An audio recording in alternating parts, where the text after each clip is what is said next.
In our last episode, we cleared the digital fog to reclaim your focus.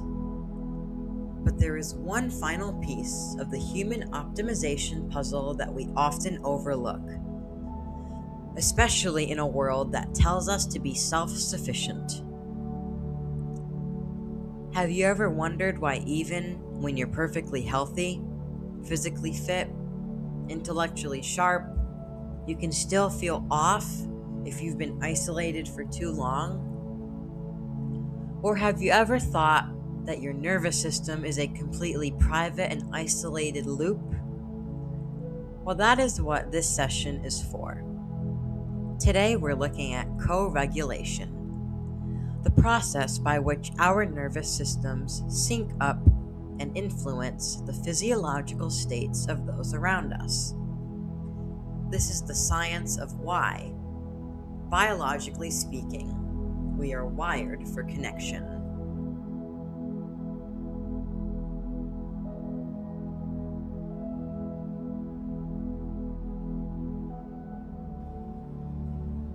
Your nervous system is not a closed circuit. It is an open, listening system that is constantly pinging the environment and other people for signals of safety or threat.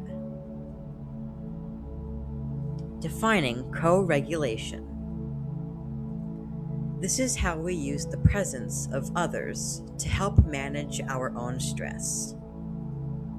When you are with someone who is calm and grounded, your own nervous system literally borrows that stability, lowering your heart rate and slowing your breathing to match theirs. The vagal break. Much like the vagus nerve we discussed in episode 1, being around a trusted, regulated person acts as an external brake on your own fight or flight system. It tells your brain the coast is clear. You don't have to stay on high alert. How this works for me. When I'm deep in a project, I can get so focused that I forget to connect.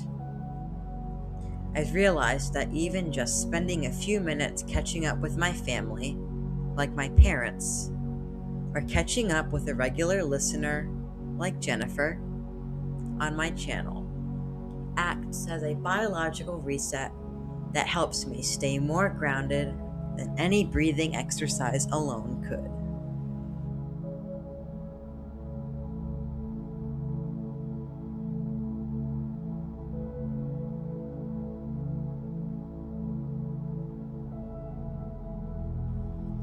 When you tap into the science of connection, you aren't just being social. You are optimizing your biology. Oxytocin release. Healthy connection triggers the release of oxytocin, often called the bonding hormone, which doesn't just make you feel good. It actively dampens the body's cortisol stress response. Buffer against allostatic load. Constant low-level stress, what we call allostatic load, wears your body down over time. Strong, regulated social connections act as a biological buffer, significantly reducing the inflammatory wear and tear that chronic isolation causes.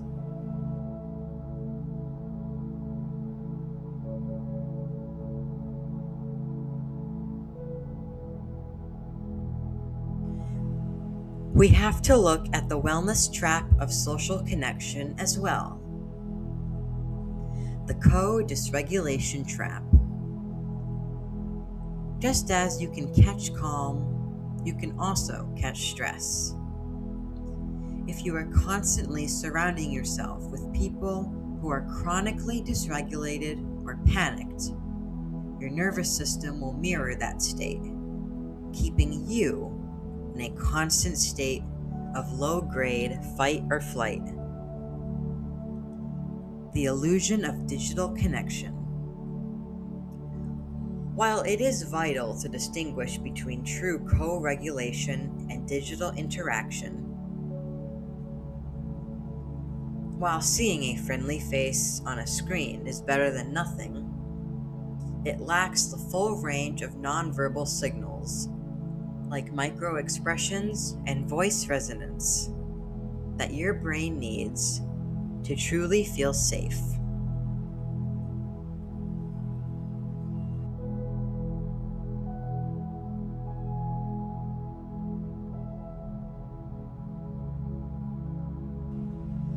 The takeaway today is to be a curator of your social environment.